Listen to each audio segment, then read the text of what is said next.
유월절 어린 양의 피. 출애굽기 12장 21절에서 42절 말씀입니다.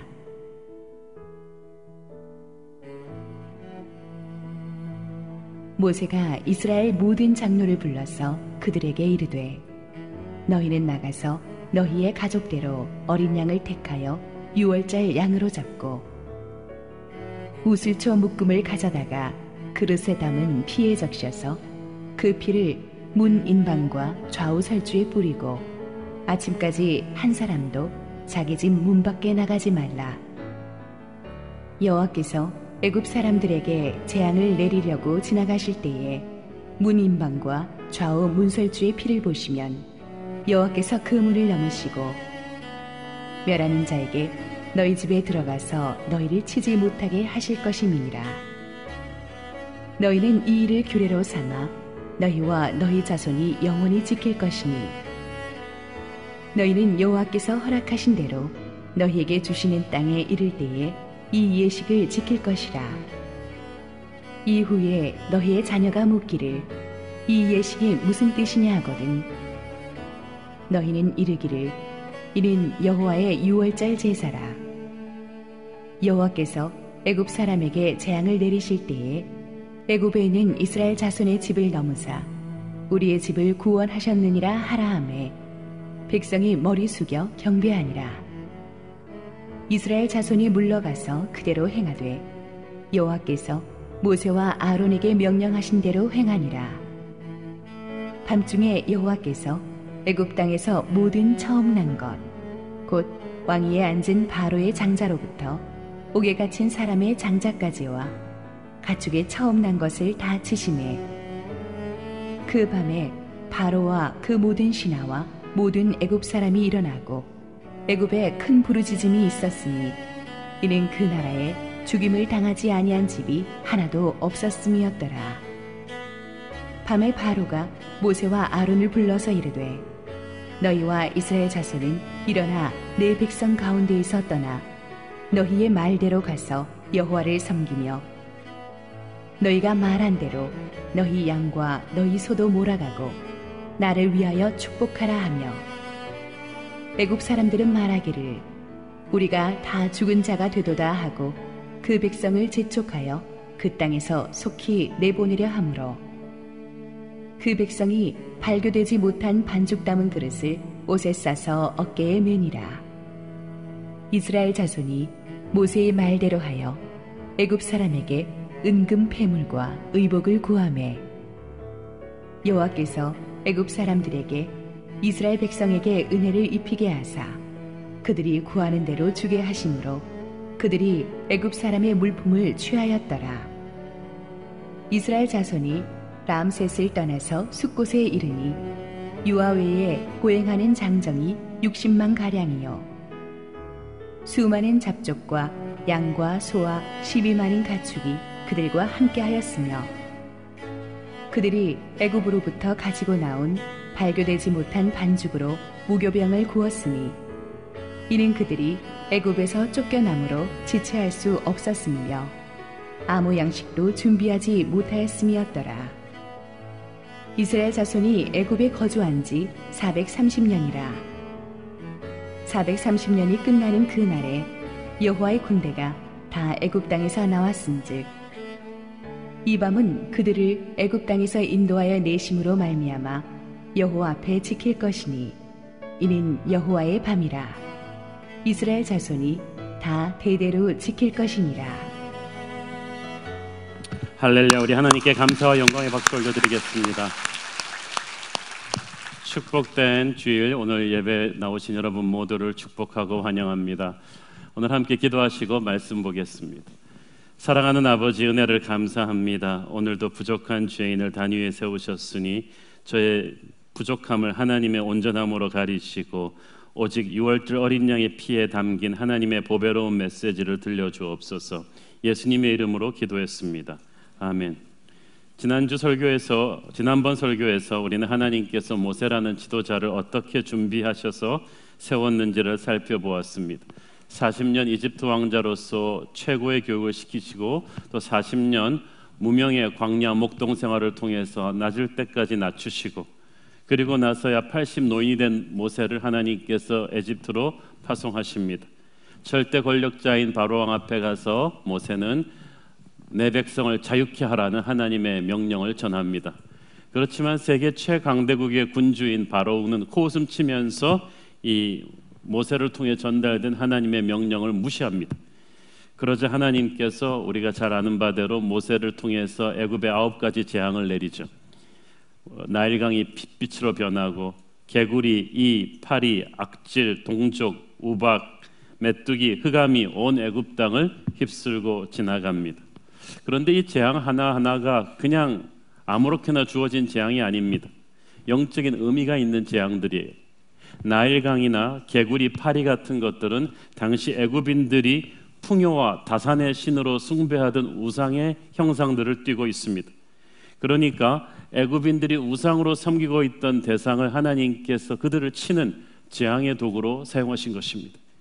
하나님께서는 애굽의 그릇된 우상 신앙을 초토화시켜 버렸습니다. 오직 여호와 하나님만이 홀로 경배받으실 분이라는 것을 알려주셨습니다. 그러나 바로 왕의 고집은, 그 강팍한 마음은 꺾이지 않았습니다. 오늘의 본문인 하나님의 마지막 재앙인 애굽의 모든 장자를 죽이는 재앙이 떨어지고 나서야 바로가 하나님 앞에 무릎을 꿇습니다. 이스라엘 백성들이 출애굽하는데 결정적인 결정타가 된 이 유월절 어린 양의 피와 마지막 재앙은 오늘날을 사는 우리에게도 굉장히 중요한 메시지를 주고 있습니다. 10번째 재앙이 불과 몇 시간 앞으로 다가온 저녁, 모세는 이스라엘의 모든 장로들을 소집합니다. 21절 22절 보겠습니다. 모세가 이스라엘 모든 장로를 불러서 그들에게 이르되 너희는 나가서 너희의 가족대로 어린 양을 택하여 유월절 양으로 잡고 우슬초 묵음을 가져다가 그릇에 담은 피에 적셔서 그 피를 문 임방과 좌우 설주에 뿌리고 아침까지 한 사람도 자기 집 문 밖에 나가지 말라. 자, 여기서 우슬초는 성전에서 무엇을 이렇게 깨끗하게 하는 그런 성질을 가졌습니다. 그래서 이 주로 구약의 성전이나 성막에서 각종 정결 예식의 도구로 사용되었지. 이 우슬초에 어린 양의 피를 적셔서 이 성전을 곳곳에 뿌림으로써 성전을 정결케 하곤 했습니다. 지금 이스라엘 백성들은 이집트인들보다 더 착하거나 도덕적이어서 구원받는 게 아닙니다. 어린 양의 피를 덮어 썼기 때문에 구원받는 것입니다. 우리도 마찬가지입니다. 우리가 예수 안 믿는 이웃보다 더 윤리적이고 깨끗해서 구원받는 것이 아니고 유월절 어린 양의 피, 장차 오실 예수 그리스도의 보혈을 상징하는 그 어린 양의 피를 붙잡는 믿음으로 구원받는 것입니다. 구원은 죄에서 자유함을 주는 것입니다. 우리의 죄는 극복되어지는 것이 아니라 씻어지는 것입니다. 우리의 노력과 결심으로 죄가 극복되는 게 아니고 하나님의 은혜로 예수의 보혈이 우리의 죄를 씻어주는 것입니다. 출애굽 이후에도 이스라엘 백성들은 성막에서 이 제사를 드릴 때마다 이 예배 의식에 필수적으로 포함되는 것이 바로 우슬초로 어린 양의 피를 뿌리는 것이었어요. 피 뿌림이 없이는 제사가 되지를 않았어요. 피의 능력이 우리를 죄에서 해방시키기 때문이었습니다. 우슬초로 피리는 이 피가 바로 예수 그리스도의 보혈을 상징합니다. 어린 양의 피만이 죄를 공격하고 쫓아낼 수 있는 힘이 있습니다. 깨끗이 씻는 예수의 피의 역사 앞에서 죄의 권세가 후퇴합니다. 주홍같이 붉은 죄도 눈과 같이 희게 됩니다. 요한일서 1장 7절 말씀, 그가 빛 가운데 계신 것 같이 우리도 빛 가운데 행하면 우리가 서로 사귐이 있고 그 아들 예수의 피가 우리를 모든 죄에서 깨끗하게 하실 것이요.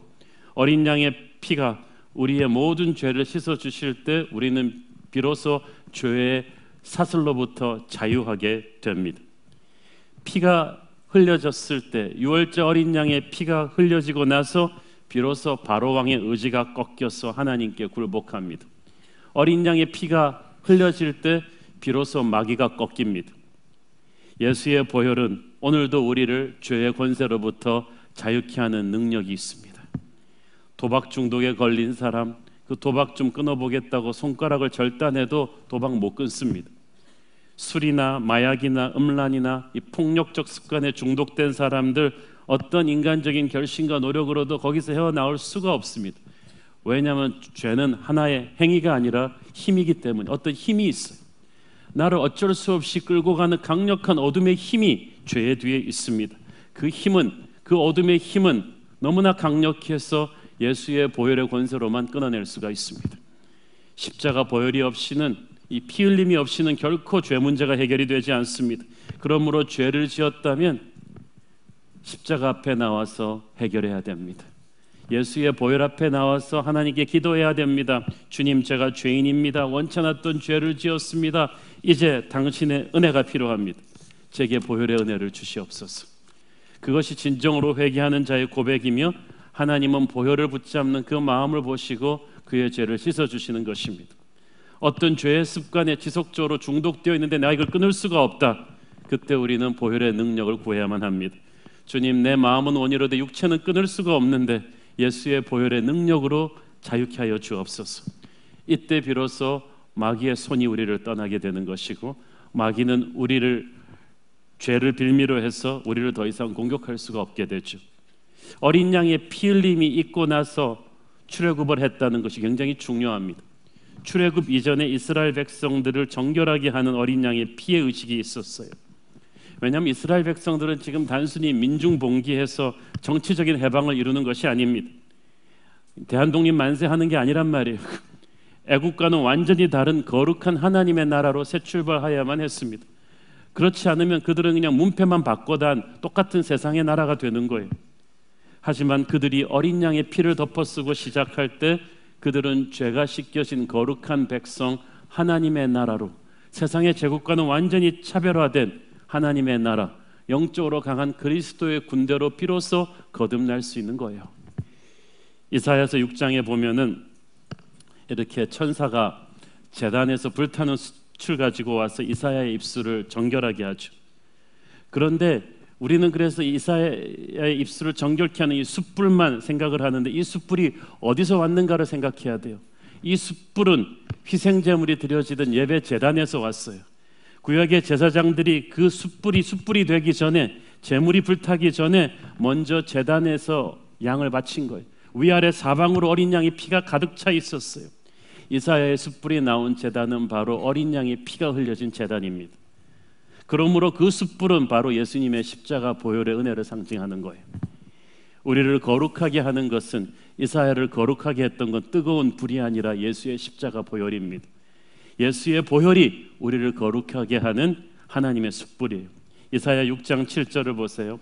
그것을 내 입술에 대며 이르되, 보라, 이것이 네 입에 닿았으니 네 악이 제하여 졌고 내 죄가 사하여 졌느니라 하더라. 예수의 보혈이 우리에게 닿는 그 순간 우리의 죄가 사해지는 것입니다. 그래서 우리가 십자가 앞에 정직하게 무릎을 꿇을 때, 그리고 나의 죄를 십자가 앞에 정직하게 고백하며 울 때 예수의 보혈이 필연적으로 우리 위에 떨어집니다. 그리고 그 피가 우리 위에 떨어지는 순간 우리가 자유케 되는 거예요. 우리가 진정으로 살고 싶다면 이 예수님의 십자가 앞에 가서 죽어야만 합니다. 십자가는 우리의 부끄러운 과거와 바람직하지 못한 현재를 한꺼번에 처리할 수 있는 영적인 능력이 있어요. 온전히 십자가의 보혈로 거룩해져야 돼요. 그래야 하나님이 쓰실 수가 있는 거예요. 그래서 출애굽하기 전에 유월절 어린 양의 피의 의식이 있었던 것입니다. 그들은 이제 새로운 역사를 시작해야 되는 거예요. 새로운 역사는 오직 어린 양의 보혈을 통해서 시작되는 줄로 믿습니다. 영적인 승리는 이 피 묻은 보혈의 제단에서 시작이 됩니다. 보혈의 숯불로 거룩함을 받는 순간에 우리에게 영적인 승리와 자유함이 주어지는 것입니다. 이 보혈의 공로가 나를 덮을 때 나를 칡넝쿨처럼 얽매이고 있던 죄의 권세가 툭툭툭 끊겨져 나갑니다. 마귀가 비명을 지르며 떠날 것입니다. 추악한 악이 사라지게 될 것입니다. 이사야는 그때 비로소 보혈의 숯불로 정결함을 받고 나서 그때 비로소 일어나 악한 시대를 제압할 수 있는 영적인 전사가 되었던 거예요. 여러분, 사도행전의 초대교회를 보십시오. 그 엄청난 능력의 초대교회는 예수의 갈보리 십자가 보혈을 거쳐서 비로소 오순절에 불같은 성령을 받을 수가 있었습니다. 십자가를 통과하지 않은 성령의 불은 없습니다. 우리는 보혈의 제단을 거쳐서 비로소 하늘의 능력을 다운로드할 것입니다. 사람들은 항상 능력과 은사만 구합니다. 그러나 보혈로 씻기지 않고 성령의 능력 받을 수 없어요. 예수의 보혈이 먼저이고 그 다음이 성령의 불이에요. 참된 예배의 중심도 어린 양의 피입니다. 예수의 보혈입니다. 구약시대 성막의 모든 불은 이 피 묻은 어린 양의 피가 있는 제단의 불로 점화된 것이어야만 했습니다. 그렇지 않으면 전부 다 다른 불이에요. 아론의 두 아들 제사장들은 다른 불로 제사를 드리다가 죽었어요. 다른 불로 예배를 드리는 것은 불이 아예 없는 것보다 더 위험해요. 예수의 십자가 보혈이 아닌 다른 그 어떤 복음을 전하는 것은 재앙이에요. 그건 교회가 아니에요. 교회는 긍정적인 사고방식을 가르치는 것도 아니고 근사한 듣기 좋은 윤리 세미나를 하는 것이 아닙니다. 교회의 설교에는 예수의 십자가 보혈이 담겨 있어야 돼요.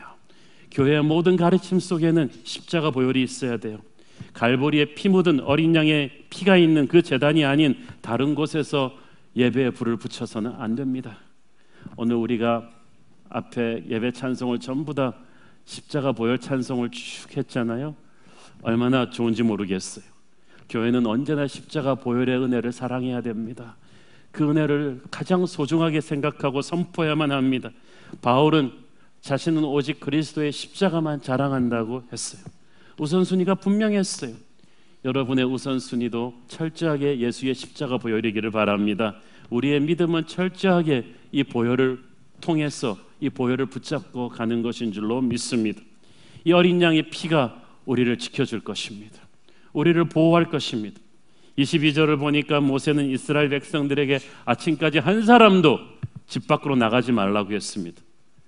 그 이유는 오직 어린 양의 피 안에 있을 때만 우리가 안전하기 때문이에요. 예수의 피 흘림이 없이는, 그리고 그 피의 능력 안에 거하지 않고는 우리는 결코 안전할 수가 없어요. 여러분, 한자로 그 의로울 의자를 어떻게 씁니까? 그 위에 보면 양우자가 있어요. 양을 뒤집어 써야 산다는 거예요. 어린 양의 피를 뒤집어 쓰고 있어야 우리는 비로소 영적으로 안전할 수가 있어요. 그러므로 그 죽음의 천사가 애굽을 덮던 그날 밤에 그들이 살기 위해 할 수 있는 유일한 일은 어린 양의 피가 발린 집 안에 있는 것뿐이었습니다. 영적 공격이 가장 극심할 때 우리가 할 수 있는 유일한 길은 예수의 보혈 안에 바짝 머물러 있는 것입니다. 그러면 어린 양의 피가 우리를 지킬 것입니다. 애굽의 장자들을 전멸시켰던 그 여호와의 천사가 문설지 어린 양의 피만 발려 있으면은 조용히 그냥 지나갔습니다. 그냥 패스오버 한 거예요. 그래서 영어로 6월절을 패스오버, 그냥 지나간다고 한 거예요. 이 죽음의 사자가 하나님의 사자거든요. 그럼에도 불구하고 어린 양의 피를 뚫고 갈 수가 없었어요. 하나님의 사자가 어린 양의 피를 뚫고 갈 수 없다면 어찌 마귀가 감히 그 피를 뚫겠습니까? 절대 어둠의 권세 우두머리인 루시퍼도 어린 양의 피를 절대 뚫을 수 없습니다. 그러므로 여러분이 온전한 믿음으로 예수의 보혈을 붙잡고 그 보혈 안에 거한다면 마귀는 결코 여러분을 무너뜨릴 수 없을 것입니다. 그들이 이스라엘 백성이라서 산 것이 아니고 문설지 어린 양의 피를 발랐기 때문에 살았어요. 이스라엘 백성 중에도 모세의 명령을 코웃음치고 어린 양의 피를 바르지 않으면 장자가 죽었어요. 반대로 애굽인들도 귀동냥으로 옆에 히브리 사람들 말 듣고 어린 양의 피를 바르면 애굽인도 살았어요. 중요한 건 혈통이 아니에요. 능력이 아니에요. 어린 양의 피를 붙잡느냐 아니냐입니다. 이 어린 양의 피의 이 파워는 이성적으로 이해될 수도 이렇게 설명될 수도 없는 것이었습니다. 다만 확실한 것은 어린 양의 피에 하나님의 마음을 사로잡는 어떤 신비한 능력이 있다는 것뿐이에요. 하나님을 기쁘시게 하고 하늘의 능력과 축복과 보호하심을 이끌어내는 아주 이상한 어떤 것이 그 피에 있다는 것입니다. 그 어린 양의 피의 능력이 지옥의 권세를 떨게 할 것입니다. 아예 가까이 오기도 못하게 합니다. 그래서 저는 지금도 교회에 힘든 일이 생기면 엎드려 기도할 때마다 예수의 보혈로 이 교회를 덮어주옵소서. 누가 옳고 누가 그른 거 싸울 것이 없이 예수의 보혈이 덮으면 거짓은 다 드러나게 될 것입니다. 어둠은 다 물러가게 될 것입니다. 어떤 인간적인 힘으로 교회 문제를 해결할 수 없습니다. 오직 어린 양의 보혈로 덮을 뿐입니다. 여러분의 가정도 마찬가지입니다. 여러분의 가정에 부부간에 불화가 있고 자식들이 문제를 일으키고 할 때 여러분은 그 아이들을 위해서 어린 양의 보혈을 덮으면서 기도하셔야 됩니다. 이거는 뭐 말로 해서도 안 되고 때려서도 안 되고 어린 양의 보혈로 해결할 뿐입니다. 여러분은 교회를 다니면서도 어린 양의 보혈의 능력을 믿습니까? 그렇다면 그 보혈의 은혜를 선포하십시오. 자기의 집에, 자기의 회사에, 자기의 교회 위에. 하나님께서는 이 어린 양의 피를 믿는 유월절의 정신으로 우리가 살기를 원하셨어요. 24절 27절 읽습니다. 너희는 이 일을 규례로 삼아 너희와 너희 자손이 영원히 지킬 것이니 너희는 여호와께서 허락하신 대로 너희에게 주시는 땅에 이를 때에 이 예식을 지킬 것이라. 이후에 너희의 자녀가 묻기를 이 예식이 무슨 뜻이냐 하거든 너희는 이르기를 이는 여호와의 유월절 제사라. 여호와께서 애굽 사람에게 재앙을 내리실 때에 애굽에 있는 이스라엘 자손의 집을 넘으사 우리의 집을 구원하셨느니라 하라 하매 백성이 머리 숙여 경배하니라. 단순히 유월절 너희들 장작 한 명 살아남고 이게 끝나는 게 아니고 이 유월절의 의미를 너희들은 약속의 땅에 가서도 두고 자손들에게 가르쳐야 된다는 거예요. 유월절의 의미가 무엇입니까? 죄 없는 어린 양의 피 흘림이 없이는 죄사함이 없고 죄사함이 없으면 너희들은 결코 죽음을 피할 수가 없었다. 하나님의 백성들은 출애굽하는 그 순간부터 이 어린 양의 보혈의 능력을 믿고 이 보혈의 메시지를 자자손손 선포하고 지키면서 살아야 된다는 것입니다. 이것은 오늘날 우리 교회에게 주는 메시지이기도 합니다. 보혈의 메시지를 교회는 가르치고 또 가르쳐야 돼요. 교회는 철저하게 이 어린 양의 피의 메시지를 오직 예수의 십자가 보혈로만 우리의 죄가 구원받을 수 있고 오직 십자가 보혈을 붙잡을 때만 우리는 어둠의 권세를 이기고 승리할 수 있다는 이 십자가 중심의 복음의 메시지를 우리는 철저하게 붙잡아야만 됩니다. 그것을 붙잡고 가르치고 또 가르쳐야 되는 거예요. 설교도 사역도 헌금도 반드시 이 보혈을 통과한 사람들이 해야지 교회가 덕이 되는 것이고 시험 들지가 않아요. 예수의 보혈에 우리 믿음의 중심이 있어야만 합니다. 우리의 자녀 세대에게도 반드시 십자가 복음의 보혈 메시지를 있는 그대로 가르쳐서 살게 해야 될 줄로 믿습니다. 유월절 십자가 정신으로 너희들은 평생 살아야 된다. 십자가 은혜가 없었으면 너희들은 죽었을 것이다. 앞으로도 그럴 것이다. 너희들이 십자가를 함부로 여기는 그 순간부터 마귀의 밥이 될 것이다. 너희들의 소망은 오직 십자가에 있다는 것을 하나님은 그들이 알기를 원하셨습니다. 마침내 운명의 밤이 되었습니다. 어떤 미국 목사님이 여기에 대해서 설교할 때 아주 멋있는 제목을 쓰셨는데 제가 아직까지도 기억이 나요. The night that nobody slept. 아무도 잠들지 못한 밤이었다. 29절 30절 읽겠습니다.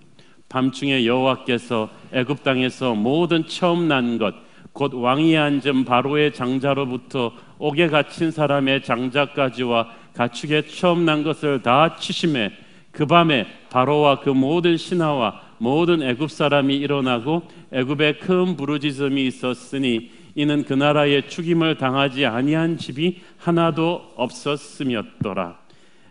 여기서 밤중이라는 말은 영어 성경에 보니까 midnight, 정확하게 자정 12시 땡 울리면서 시작됩니다.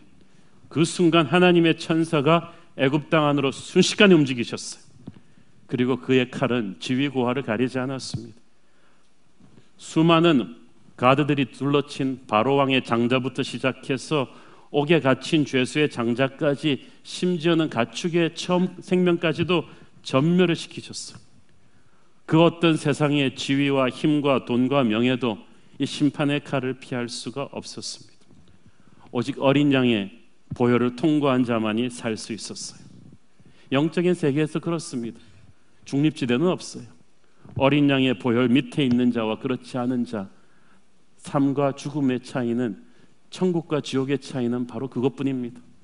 그렇기 때문에 우리의 가족과 친지와 사랑하는 사람들 중에서 하나님을 모르는 사람들을 위해서 우리는 정말 절박한 마음으로 전도해야 될 줄로 믿습니다. 그날 밤에 정말 애굽 전역에 큰 부르짖음, 영어 성경에 보니까 웨일링이라고 되어 있죠. 통곡 소리가 들립니다. 왜냐하면 다 자식들이 죽으니까, 모든 집에서. 제가 장례식장에 가서 볼 때 가장 처절한 집이 사고로 자식을 먼저 보낸 부모의 통곡 소리입니다.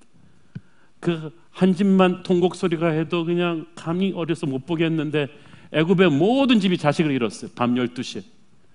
그 통곡 소리를 여러분 상상을 할 수가 있습니까? 여호와의 천사가 움직인 날입니다. 42절에 보니까 이 밤은 여호와의 밤이었더라고 했어요. 그 말은 하나님께서 특별히 역사하셨던 밤이란 뜻입니다. 하나님이 항상 역사하시지만 특별히 개입하셔서 인간의 역사 속에 들어오셔서 모든 사람이 간이 옴츠러질 정도로 하나님을 느끼는 때가 있습니다. 바로 이때입니다. 그날의 그 어린 양의 보혈을 통해서 하나님은 역사하셨는데 애굽인들에게는 죽음의 밤이요 이스라엘 백성들에게는 구원을 가져다주는 그런 밤이 되었습니다. 이 어린 양의 보혈은 어둠의 권세를 무릎 꿇리는, 무너뜨리는 힘이 있습니다. 31절 32절 읽습니다. 밤에 바로가 모세와 아론을 불러서 이르되 너희와 이스라엘 자손은 일어나 내 백성 가운데에서 떠나 너희의 말대로 가서 여호와를 섬기며 너희가 말한 대로 너희 양과 너희 소도 몰아가고 나를 위하여 축복하라 하며 세계 제1의 강대국의 군주로서 교만이 하늘을 찔렀던 바로는 멘붕 상태가 되었습니다. 그 자신 사랑하는 왕자를 잃었습니다. 그리고 그의 모든 신하들이 자식을 잃었습니다. 이 끔찍한 현실로 인해서 그들은 정신이 없었어요. 소름이 끼쳤어요. 그래서 밤 12시에 자식들을 잃고 나서 아마 1시, 2시쯤 됐을 거예요. 바로 모세와 아론을 호출합니다. 얼굴이 새파랗게 질려서 그들은 사정을 합니다. 제발 좀 떠나라고, 너희의 말대로 양과 소도 가지고 다 떠나라고, 가서 여호와를 섬기라고 부들부들 떨면서 그렇게 말하더니 나중에는 그리고 가는 길에 나를 좀 축복하라고까지 말합니다. 천하의 바로가 드디어 자기 위에 있는 분이 있다는 것을 알은 거예요. 지난 9가지 재앙을 당할 때까지만 해도 바로가 힘들어는 했지만 이렇게까지 무너지진 않았어요. 그러나 6월절 어린 양의 피를 이스라엘 백성들이 덮고 살아나는 이 역사 앞에서 장자들은, 이집트의 장자들은 죽어가는 이 재앙 앞에서는 완전히 손을 들고 말았습니다. 어린 양의 보혈은 마귀에게 결정탑니다. 완전히 항복시킵니다. 33절을 읽습니다. 애굽 사람들은 말하기를 우리가 다 죽은 자가 되도다 하고 그 백성을 재촉하여 그 땅에서 속히 내보내려 하므로 우리가 이제 다 죽었다. 세계 최강대국, 그 당시에 미국, 중국 같은 강대국 애굽이 벌벌 떨고 있어. 너희들의 하나님이 우리를 용서하지 않으면 우리는 이제 다 죽겠다고 한 거야. 그들은 항복한 것입니다. 너무나 위축되어 있었어요. 어린 양의 피가 우리를 영적인 강자로 만들어 줍니다. 어린 양의 피로 인해서 노예였던 이스라엘 백성들이 이제 애굽 사람들이 두려워하는 존재가 되었습니다. 출애굽기 11장 3절을 보세요. 여호와께서 그 백성으로 애굽 사람의 은혜를 받게 하셨고 또 그 사람 모세는 애굽 땅에 있는 바로의 신하와 백성의 눈에 아주 위대하게 보였더라. 천하의 바로 왕도 두려움에 떨고 백성들이 우러러볼 정도로 어린 양의 피는 능력이 있어요. 볼품없는 80세 노인 모세에게 무슨 인간적인 화려함이 있습니까? 전직 노예 출신이던 이 200만의 이스라엘 백성들이 무슨 힘이 있어요? 어린 양의 피로 새롭게 되고 나니까 이제는 온 애굽이 벌벌 떠는 두려워하는 대상이 된 거예요. 우리는 아무것도 아니지만 어린 양의 피로 거듭나는 그 순간부터 어둠의 권세는 우리를 무서워합니다. 어둠의 권세를 무서워하지 마세요. 어둠의 권세가 여러분을 무서워할 것입니다. 어린 양의 피는 죄를 공격하고 쫓아냅니다. 깨끗게 하시는 예수의 보혈 앞에서 죄의 권세는 후퇴할 것입니다. 이 예수의 보혈의 능력이 모든 육체의 일을 몰아내고 소멸시킬 거예요. 지옥의 귀신들은 여러분이 어린 양의 보혈을 선포하면 두려워서 떠날 것입니다. 마귀는 우리가 노력하는 건 하나도 겁내지 않습니다. 그러나 어린 양의 피를 믿고 의지하고 선포하는 성도들 앞에서는 추풍낙엽처럼 나가 떨어질 거예요. 그래서 초기 오순절파 신자들은 내가 보혈의 능력을 주장하노라, 내가 예수 그리스도의 피 권세를 주장하노라는 이 선포적인 기도를 굉장히 많이 했습니다. 왜냐하면 예수의 보혈의 능력이 있기 때문이죠. 한 미국 목사님이 아주 오래전 얘기예요. 1960년대 말에 자기 교단의 해외 선교부장으로 일했습니다. 그는 자주 아시아와 아프리카 선교지로 출장을 갔는데 선교지 갔다가 미국 집으로 돌아오기만 하면 자기가 갔던 곳에 귀신들이, 악한 영들이 그를 집에까지 따라오는 것을 느꼈어요. 그래서 갔다 오기만 하면 밤새 악몽을 꾸면서 그 귀신들과 꿈에서 싸우다가 가위에 눌리고 밤중에 소스라치게 놀라 일어나기도 하는 거예요. 문제는 이 선교사님뿐 아니라 그 집 아이들도 이 악한 영들에게 공격을 받고 악몽을 꾸고 일어나 왜 두려운지 영문도 모르게 울면서 잠을 설치곤 했어. 너 무슨 악몽을 꿨니? 그러면 그 악몽 꾼 데서 말하는 귀신들이 바로 자기가 갔다 온 선교지의 그 우상신들과 똑같은 형상이에요. 그래서 이 목사님이 안 되겠다 생각했어요. 그래서 그 다음부터는 일어나서 방마다 다니면서 예수의 보혈을 선포했어요. 나는 나사렛 예수의 보혈을 믿노라. 예수의 이름과 보혈의 능력으로 선포하더니 너희 모든 악한 영들은 왔던 것으로 되돌아갈지어다. 나는 예수의 보혈을 믿노라. 이 집은 예수를 섬기는 집이니 예수의 보혈의 은혜로 이 집을 덮노라. 이걸 선포하고 다녔더니 그러면 이 원수의 능력이 쫓겨나고 집에서 아이들이 다시 편안하게 잠들기 시작하는 거예요. 그 놀라운 보혈의 능력을 체험한 그 선교사님 아이들 중에 하나가 커서 미국과 전 세계에 큰 영향을 끼치는 아주 큰 목사님이 되셨죠. 한국에도 널리 알려진 토미 테니 목사님의 이야기입니다. 여러분, 6월절 어린 양의 피는 능력이 있습니다. 그것은 여러분의 추상적인 개념이 아니라 지금 여러분의 삶에서 여러분이 체험할 수 있는 능력인 줄로 믿습니다. 그 능력을, 중요한 건 우리가 믿고 사용해야 된다는 거예요. 그리스도의 피는 우리를 보호하는 방어 무기이지만 동시에 원수 마귀를 무너뜨리는 공격 무기이기도 합니다. 우리의 일상생활에서 우리는 예수의 보혈로 우리를 지키면서 동시에 마귀의 세력을 공격해야만 해요. 원수 마귀가 우리의 생각 속에, 우리의 마음 속에 끊임없이 음란하고 부정적이고 형제를 미워하고 우울하고 악하고 거짓된 것들을 심으려 할 때 여러분은 보혈의 능력을 선포하기를 바랍니다. 날마다 예수의 보혈로 나의 마음과 생각을 지켜주옵소서, 나의 입술을 지켜주옵소서 라고 선포하셔야 됩니다. 스스로에게 그렇게 선포하시고 여러분의 자녀를 위해서 그렇게 선포하셔야 돼요. 우리 애가 유학을 떠나는데, 군대를 가는데 하나님, 우리 아이를 예수의 보혈로 덮어주셔서 악한 세상의 유혹과 사고와 위험으로부터 온전히 지켜주셔서 악한 마귀가 이 아이를 건드리지 못하게 하여 주옵소서. 아이가 달라질걸요. 여러분의 회사에 문제가 있습니까? 노사관계가 문제가 있는데 여러분이 이렇게 잘 풀 수가 없습니까?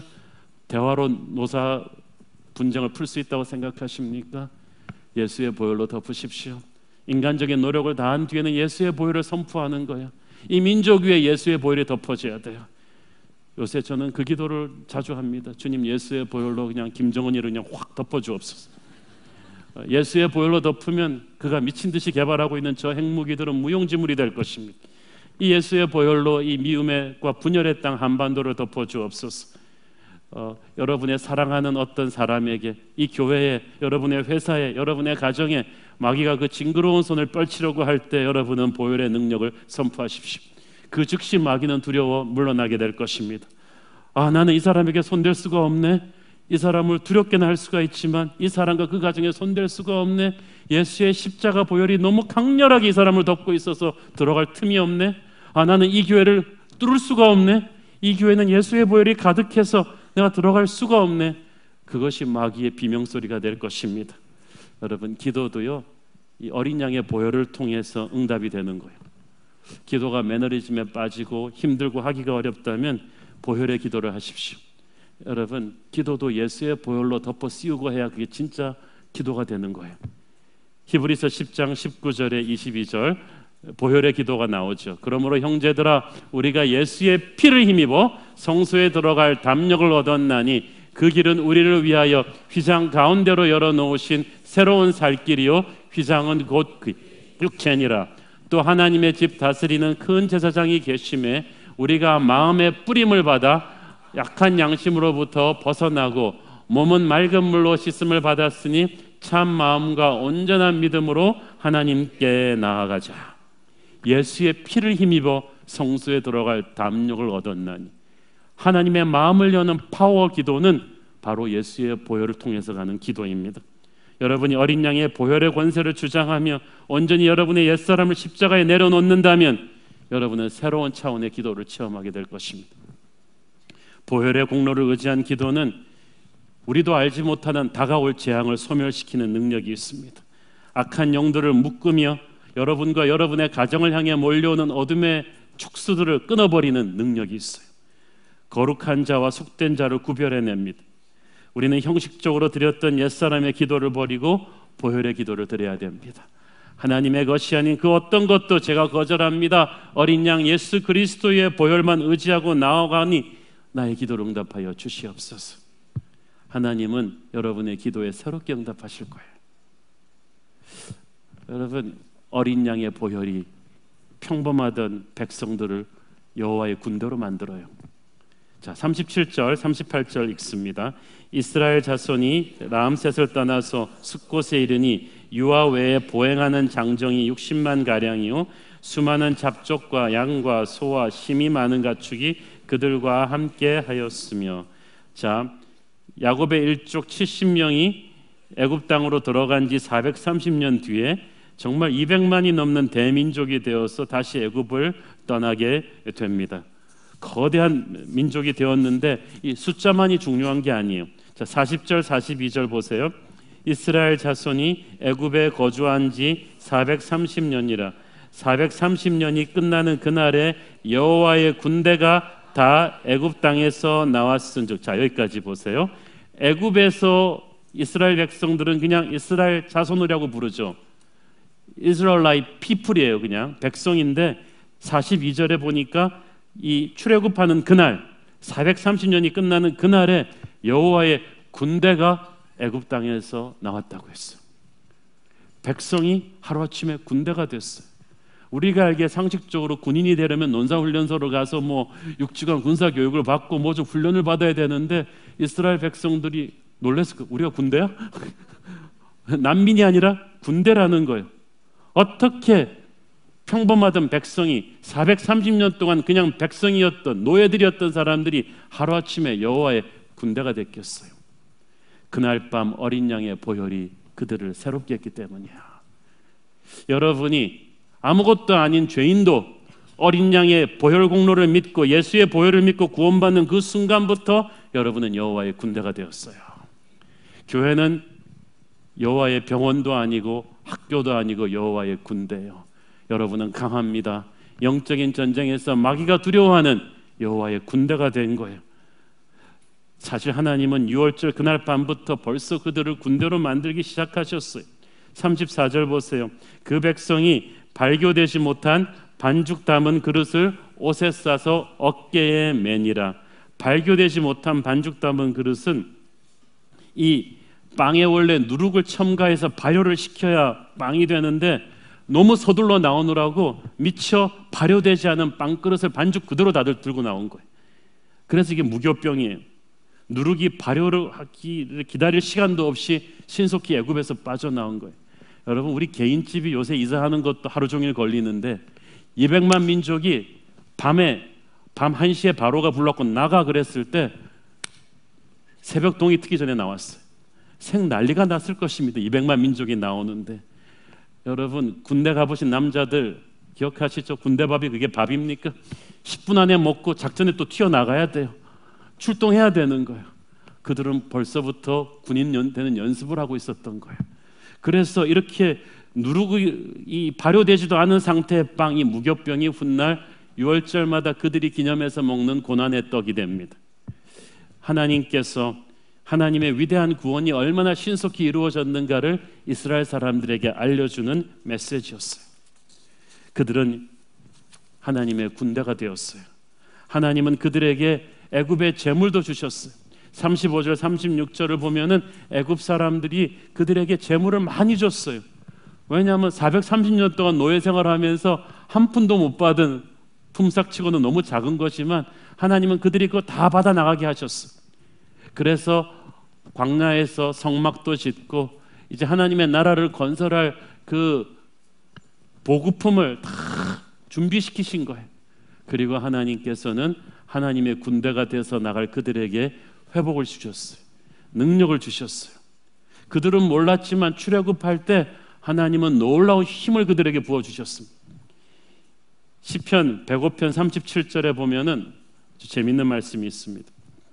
마침내 그들을 인도하여 은금을 가지고 나오게 하시니 그의 지파 중에 비틀거리는 자가 하나도 없었더라. 비틀거리는 자는요, 병들고 힘들어서 출애굽을 못할 자가 아무도 없었다는 거예요. 모두 기운차게 걸어 나왔다는 거예요. 자, 여러분, 이게 확률적으로 이해가 됩니까? 이스라엘 백성들이 200만인데 여러분, 인구 200만이 넘는 소도시에 요통, 두통, 관절염, 암, 근육마비를 가진 환자가 한 명도 없다. 그런 기적의 도시는 요즘도 없습니다.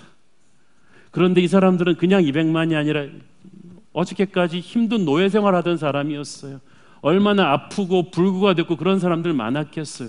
그런데 단 한 명도 비틀거리지 않고 그날 밤에 하나님의 명령이 떨어지는 순간 출애굽할 수 있었다. 이 말은 무슨 말이에요? 제 생각에는 출애굽 때가 되었을 때 어린 양의 보혈의 능력으로 주님께서 이스라엘 사람들을 다 일으키신 거예요. 다 행군할 수 있도록. 그래서 이날 밤을 두고 기적의 밤이라고 하는 거예요. 설교하신 어떤 미국 목사님의 설교를 들으면 그런 게 있어요. 아빠가 들어와서 야, 이제 다 짐 챙겨. 우리 이제 출애굽하는 거야. 모세 할아버지 따라서 나가야 되는 거야. 애가 말하면 그럼 할아버지 어떻게 해요? 할아버지 허리 아프시고 다리 아프셔서 잘 걷지도 못하시는데 할아버지 어떻게, 우리는 애기 업고 가야 되는데 할아버지 어떻게, 그러고 있는데 갑자기 할아버지 방에서 뿌두둑 소리가 나. 할아버지가 그냥 헐크처럼 일어서는 거야. 갑자기 허리가 무두둑 펴지면서 목발이 끊겨지면서 나 말이냐? 문제 없지. 갈 수 있어. 아버지 어떻게 된 거예요? 나도 몰라. 힘이 났어. 새 힘이 생긴 거야. 옆집에 허리 굽은 할머니도 퍼졌어. 못 걷던 또리 아빠도 일어나기 시작했어요. 다 갈 수 있었어요. 다 군대가 될 수 있었어요. 저는 예수의 보혈에 치유의 능력이 있다고 믿습니다. 저는 오늘 성만찬 할 때도 그런 기적이 일어날 수 있다고 믿습니다. 하나님의 뜻이 있다면 오늘 성만찬 하면서 여러분 중에 병든 자가 낫는 축복이 있기를 바랍니다.